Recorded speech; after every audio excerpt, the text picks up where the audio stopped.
On a snowy tableland of 3,700 meters high, there stands the tallest palace in the world, the Potala Palace. It is a symbol of Lhasa and even the whole Qinghai Tibet plateau. Countless people are ecstatic by its unique charm.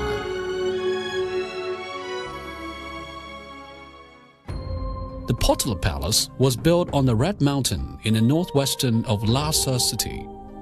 Taking advantage of the natural physiognomy, the complex, comprising palace, castle, and temple, spreads from the ground to the top of mountain.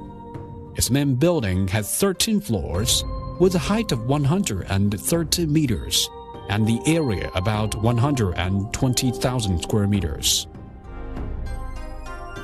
In Tibetan, Potala means the residence of Kuan Yin Bodhisattva.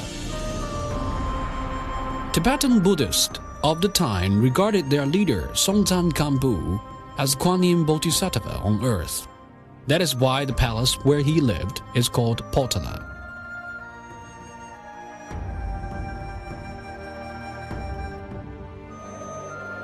Songtsen Gampo built Potala Palace for his marriage with Wencheng Princess of Tang Dynasty. This remarkable marriage has passed for 1300 years. The mural painted on the wall of the Potala Palace describes the joy and jubilation then. Unfortunately, Songtsen Gampo's Potala was burned down subsequently. Now only this Fa Wang Ho remained. At that time, Fa Wang Ho was a cultivating room for Songtsen Gampo in Potala Palace. Now this building has basically preserved its original feature.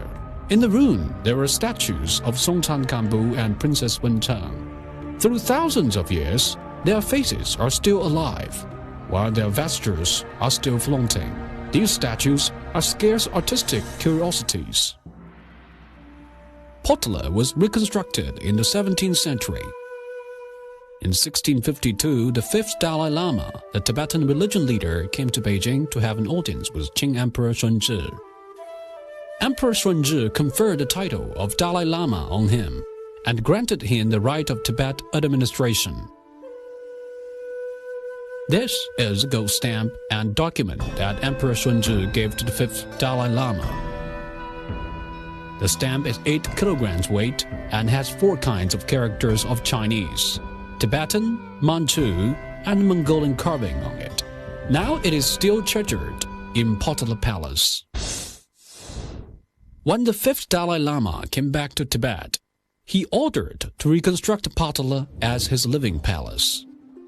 Since then, Potala Palace has become the winter palace of Dalai Lama, symbolizing Tibetan Buddhism and its central role in the traditional administration of Tibet, which is also a holy place in the heart of Tibetans.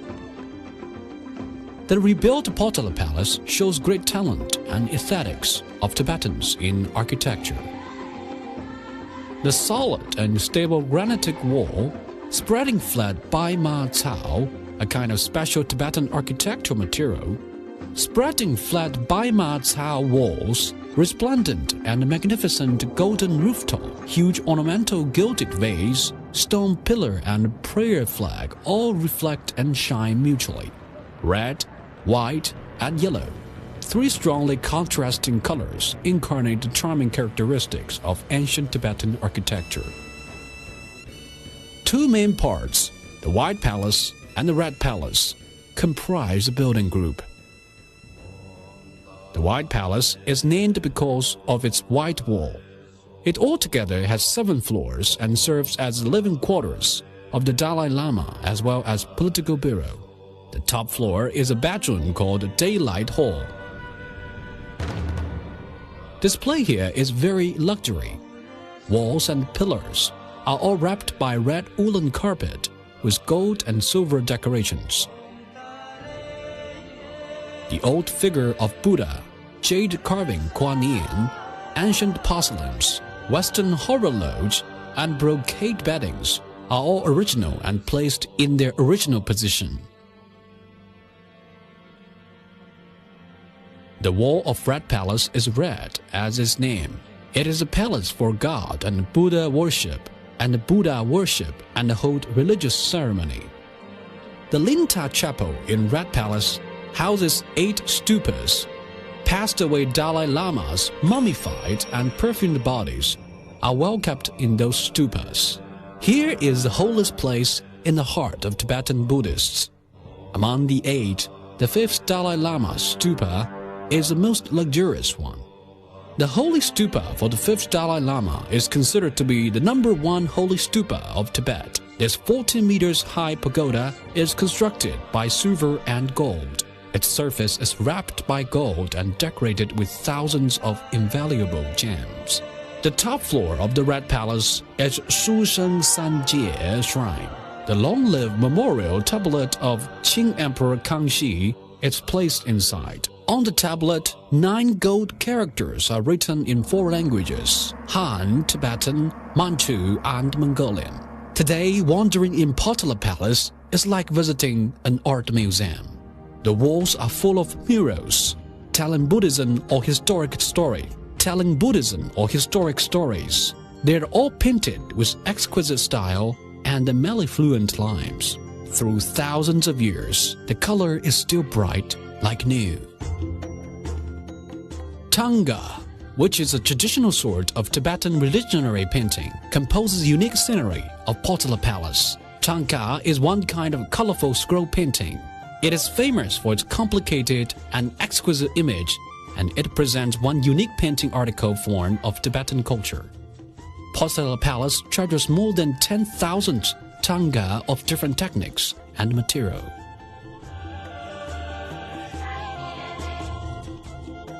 No matter fresco or tanga, all made for describing the magnificence and beauty of the other world in order to make people become interested and in love with Buddhism.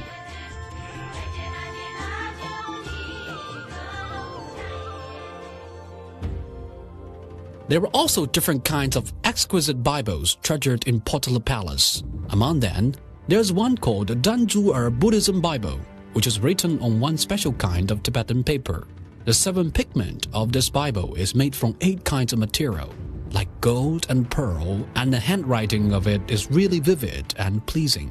Because of its value, Danjuer Buddhism Bible is also called 8 Treasure Danjuer.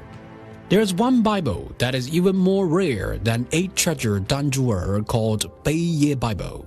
Beiye is a leaf of Bodhi tree, and Beiye Bible, as its name, is written on Bodhi tree leaves. It is said that Buddha attained enlightenment under the Bodhi tree, so Bodhi tree leaves Bible is invaluable. Nowadays, even in India, Beiye Bible is extinct, but here in Tibet it is still kept in good condition, and the oldest one is more than a few thousand years old. Although Potala Palace is built to propagate the power of Buddhism, it is more like a concentrated representation of Tibetan culture soul. The unique charm of Tibetan art is implicated in Potala Palace's architecture and decoration. Whoever comes here as the first time will feel dizzy because here is a world of color as well as a palace of art.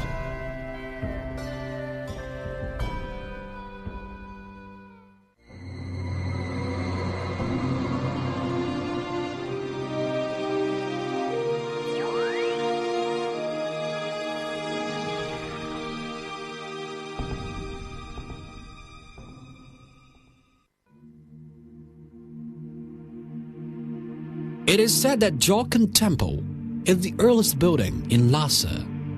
Therefore, in Tibet people all say first Jokun Temple, then Lhasa city. Jokun Temple is very holy in the eyes of Tibetan Buddhists. On the ground of Jokun Temple, countless pilgrims from all over the world can be seen. They lower their heads devoutly while murmur secret mantras to pray for blessings from Buddha. Inside Jokun Temple, 1,000 butter prayer lamps are placed and kept on day and night.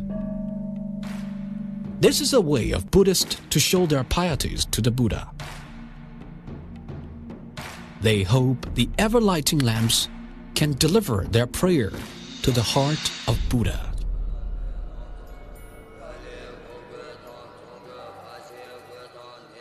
Ever for non-Buddhist tourists, Jogan Temple is a famous symbol of Lhasa. In the center of the main hall is enshrined the statue of Jovo Sakyamuni. It is at the same size as what he was 12 years old, and it is said that Princess Wencheng of Tang Dynasty bought the statue here more than 1300 years ago. People say that this statue was made according to Jovo Sakyamuni's own image when he was still alive. The gold rooftop of Jogan Temple is its typical symbol as a religionary bathos. This rooftop is made of real gold, which is contributed by believers in different periods. Viewed in long distance, the gold rooftop is shining jewelly and brightly in the sunshine of tableland. The rooftop of buildings in Jogan Temple is of typical Han architectural style, decorated with gilded gold tiles and rolls. It not only has merged the classical architectural art of inland with Tibetan architecture, but also has Indian and Nepalese styles, showing the harmonious and unification of different cultural components.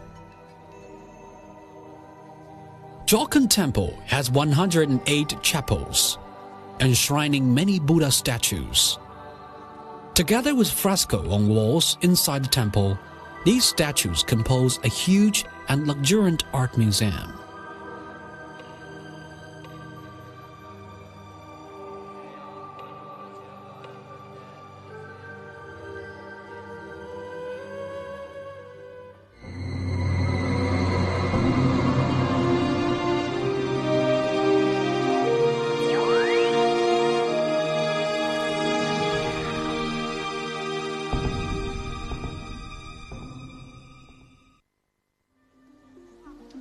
Nowadays, people like to pay a visit to Nobulinka, which is located in the west suburbs of Lhasa, especially during the most magnificent traditional festival, Yogurt Festival. Everyone will go and have fun in Nobulinka after dancing and singing.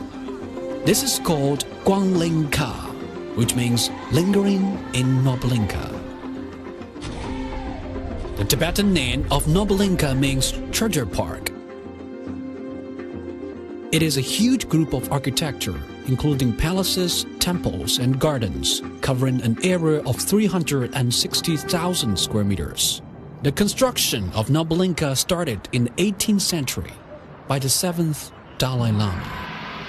Nobulinka is the summer palace of Dalai Lamas. Every summer, Dalai Lamas, beginning from the 7th Dalai Lama, moved to live here to deal with political affairs and hold religion ceremony.